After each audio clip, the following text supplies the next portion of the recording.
Jeff Bezos, जिन्हें पूरी दुनिया में सबसे अमीर व्यक्ति के रूप में देखा जाता है, लेकिन इनसे पहले बहुत से लोग ऐसे थे जिनके पास बिलियन और ट्रिलियन से भी ज्यादा पैसा था, जो कि हजारों किलो सोना लोगों को ऐसे ही चलते हुए दान कर देते थे, जिनका जन्म 500 से 1000 साल पहले हुआ था। हमने एक ऐसी लिस्ट बनाई जिसमें आप देखेंगे इतिहास के 10 सबसे अमीर व्यक्ति। तो बिना देर किए वीडियो स्टार्ट करते हैं। Number 10, William the Conqueror. सन 1028 में जन्मे विलियम, जिनके पास माना जाता है 236 बिलियन डॉलर थे, जो कि इंग्लैंड के पहले नॉर्मन राजा थे, जिन्होंने एक ऊंचाई को छूते हुए इतना पैसा कमा लिया था, जिन्होंने ज्यादातर लड़ाइयों को जीता था, जिनमें 1 लाख से ज्यादा लोगों को मार के इंग्लैंड पे अपना राज स्थापित कर लिया था, जिन्होंने इंग्लैंड के राजा बनने के बाद गुलामी को बैन करके सबको आजाद कर दिया था। इतना ही नहीं, विलियम ने अपने बेशुमार पैसे से कुल मिलाकर 500 से ज्यादा किले बनाए थे, जो कि इस वक्त दुनिया के सबसे ज्यादा संपत्ति वाले इंसान थे, जिन्हें अच्छा खाने और कपड़ों का भी बहुत शौक था। विलियम की मृत्यु 1087 में हो गई थी और मृत्यु के बाद लूकस ने उनके शरीर से सारे बेशकीमती ज्वेलरी और कपड़े उतरवा लिए थे। नंबर 9, उस्मान अली खान। उस्मान अली खान, जिनके पास माना जाता है 236 बिलियन डॉलर से ज्यादा पैसा था और हमारी इस सूची के आखिरी अमीर व्यक्ति थे, जिन्हें टाइम मैगजीन में 1937 को दिखाया गया था। उस्मान अली हैदराबाद के सबसे अमीर और आखिरी राजा थे, जो कि पूरे हिंदुस्तान में अपनी अमीरी के लिए जाने जाते थे और Guinness book of world record के अनुसार माना जाता है उस्मान अली के पास कुल मिला के 750 बिलियन डॉलर से ज्यादा पैसा था, जिनके पास दुनिया का सबसे बड़ा पॉलिश हीरा, जिसका नाम जेकब डायमंड भी था, जो कि उसे रिंग या नेकलेस में ना जड़वाकर उसे पेपर वेट की तरह यूज करते थे। इतना ही नहीं, उनके पास बहुत से ऐसे बेशकीमती हीरे और जवाहरात भी थे, जिनमें 200 कैरेट का हार भी था और एक ऐसा ही नेकलेस भी था जिसमें 465 मोती जड़े हुए थे, जिसकी कीमत मानी जाती है 2 बिलियन डॉलर से भी ज्यादा थी। इतना ही नहीं, उस्मान अली के महल के सामने हमेशा 50 रोल्स रॉयस खड़ी रहती थी और उनकी 300 नौकरों की फौज उनके लिए हमेशा तैयार रहती थी, जो कि दिखावे में बिल्कुल भी यकीन नहीं करते थे और एकदम साधारण कपड़े पहनते थे, जिन्होंने अपनी एक टोपी पूरी जिंदगी भर पहनी। उस्मान अली हमेशा ये खाना साधारण प्लेट में खाते थे और अपनी फटी जुराबों को भी खुद ही सिला करते थे, जिन्होंने अपने शासनकाल में पहली बार बिजली, एयरप्लेन और रेलवे सर्विसेज अपने डिस्ट्रिक्ट में शुरू करवाई थी, जिन्होंने अपनी ज्यादातर दौलत स्कूल और कॉलेज को बाद में दान कर दी थी।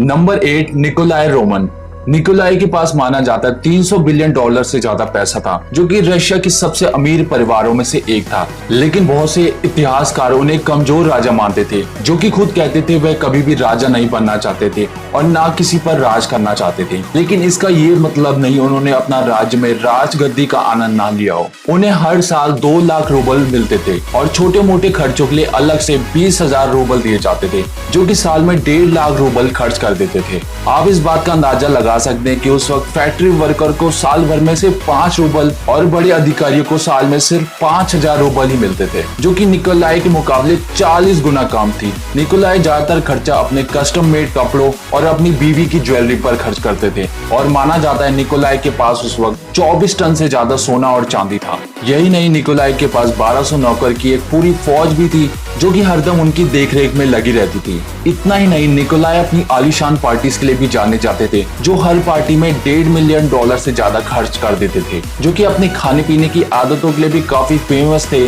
जिनके लिए किचन में 500 बावर्ची रखे गए थे, जो कि उन्हें 5 कोर्स का ब्रेकफास्ट, लंच और डिनर भी सर्व करते थे। निकोलाई ने अपने शिकार के लिए भी 50 लोग अलग से रखे हुए थे, जो कि उनके साथ शिकार करने जाते थे और एक ऐसा पेंटर भी रखा गया था जिसे 100 स्कूल टीचर के बराबर सैलरी दी जाती थी, जो कि उनकी शिकार किए गए हुए जानवरों के साथ तस्वीरें बनाता था।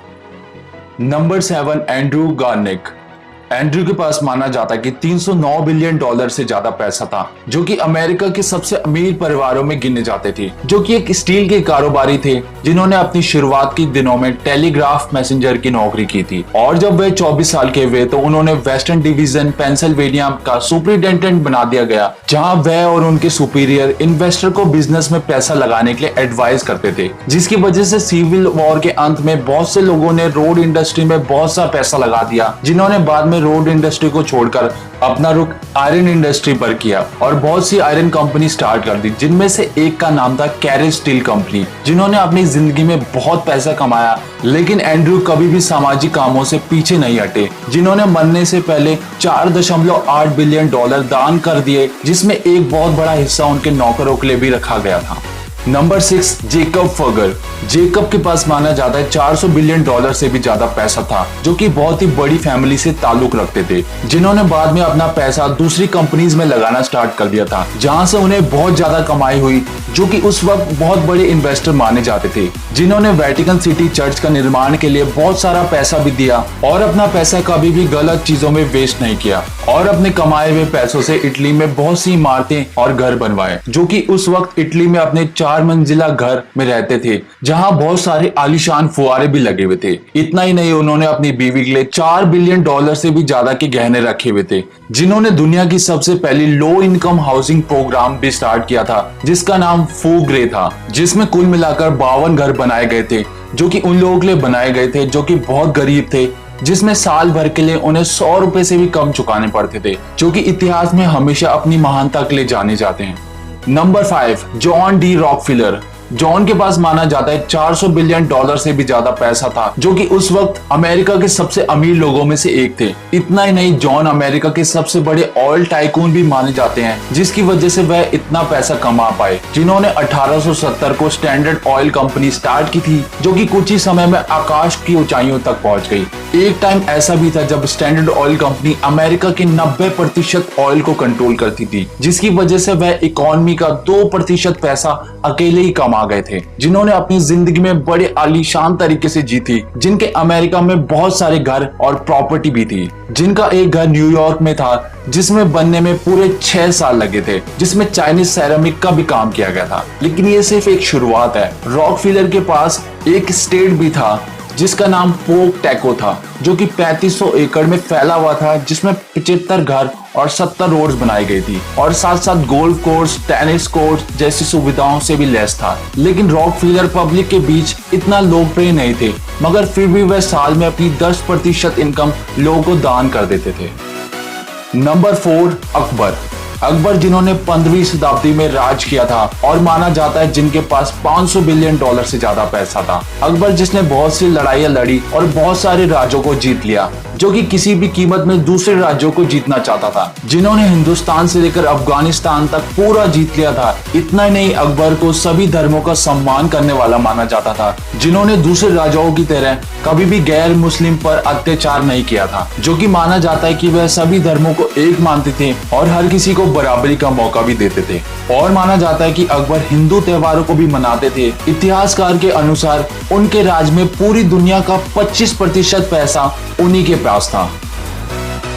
Number 3, Augustus Caesar. Augustus Caesar Roman empire के इकलौते व्यक्ति थे जिनके पास 1 ट्रिलियन डॉलर से भी ज्यादा पैसा था, जो कि माना जाता है कि उस वक्त पूरी दुनिया का 30% था। लेकिन कुछ एक्सपर्ट्स का यह भी मानना है कि उनके पास 4.5 ट्रिलियन डॉलर से भी ज्यादा पैसा था, जो कि उन्हें सब विरासत में मिला था। और माना जाता है उनकी मौत के बाद उनका सारा पैसा लोगों को दे दिया था, जिन्होंने अपने रोमन एम्पायर के राज में सभी चीजों को निर्माण कराया था, जिससे लोगों को फायदा मिल सके। अगस्टस सीजर जिस घर में रहते थे, अब उसे म्यूजियम में कन्वर्ट कर दिया गया है, जहां उनकी चीजें और हथियार रखे हुए हैं, जिससे लोग अक्सर वहां देखने जाते हैं। Number 2, Shizong of Song. Shizong इतिहास के सबसे अमीर लोगों की लिस्ट में दूसरे नंबर पर है, जिन्होंने 1067 से लेकर 1085 तक राज किया था, जो कि माना जाता है इतिहास का सबसे अच्छा समय था, जो कि उस वक्त पीतल के सबसे बड़े निर्माता थे। और उस वक्त किसान खेतों में बहुत ही बड़ी मात्रा में चावल उगाया करते थे, जिससे चावल का प्रोडक्शन लगातार बढ़ता चला गया, जिसकी वजह से वहाँ की इकोनॉमी और मजबूत होती चली गई। यही नहीं, उस वक्त गन पाउडर और कंपास का भी आविष्कार हुआ था, जिनके शासनकाल में कागज के बने नोट पहली बार देखने को मिले थे। इतना ही नहीं, उन्होंने दुनिया की सबसे पहली नेवी भी बनाई, जो कि उनकी ट्रेड रूट और वहां से ले जाए जा रहे प्रोडक्ट की रक्षा करते थे। और इन सब आविष्कारों के बाद उस वक्त पूरी दुनिया की 30% पैसा शीजोंग के पास आ गया था, जिसमें एक सेंट्रलाइज तरीके से काम किया जाता था, जिन्होंने अपने शासनकाल में बेरोजगारी और भुखमरी को कम करने के लिए बहुत सारे काम किए थे। नंबर 1, मनसा मूसा। हमारी इस लिस्ट में दुनिया के सबसे अमीर आदमी का खिताब जाता है मनसा मूसा को, जिनके बारे में आपने शायद ही सुना हो, जो कि इतने अमीर थे कि ज़ेब्रा पर लादकर हजारों किलो सोना लादकर साथ ले जाते थे, जो कि 13वीं सदी में माली एम्पायर के शासक थे, जिन्होंने अपनी पूरी जिंदगी एक आलीशान तरीके से जी थी। और माना जाता है कि मनसा अपना राज्य संभालते हुए उस वक्त यूरोप को बहुत ही दयनीय स्थिति में पहुंचा दिया था, जिन्होंने यूरोप के साथ लड़ते हुए उन्हें घुटनों पर ला दिया, जिन्हें वहां बाद में ब्लैक डेथ के नाम से भी जाना गया। इतना ही नहीं, मनसा मूसा के शासन काल में वह दुनिया के सबसे बड़े सोने और नमक के निर्माता थे, जो कि उस वक्त की 2 सबसे जरूरी चीजें थी, जिन्होंने अपने शासन काल में कुछ सालों बाद मक्का के लिए अपनी यात्रा शुरू कर दी थी। और उनके राज्य से वह 4000 माइल दूर था, जिसमें हर एक सैनिक के पास सिल्क और सोने से बने हुए कपड़े पहने हुए थे। इतना ही नहीं, उनके साथ चल रहे घोड़े और ऊंटों पर हजारों किलो सोना लदा हुआ था, और माना जाता है हर ऊंट पर 125 किलो सोना लदा हुआ था। मनसा मूसा की इस यात्रा की वजह से उनके दौलत के किस्से यूरोपीय लोगों के कान तक पहुंचे, जिसके बाद बहुत से यूरोप से लोग उनके पास आने लगे, जो कि देखना चाहते थे कि उनके पास इतनी दौलत है कि नहीं। तो ये थी इतिहास के 10 सबसे अमीर लोगों की लिस्ट, जिनके सामने जेफ बेजोस कहीं नहीं टिकते। तो आप मुझे जरूर बताइए इस लिस्ट में और किसका नाम होना चाहिए था।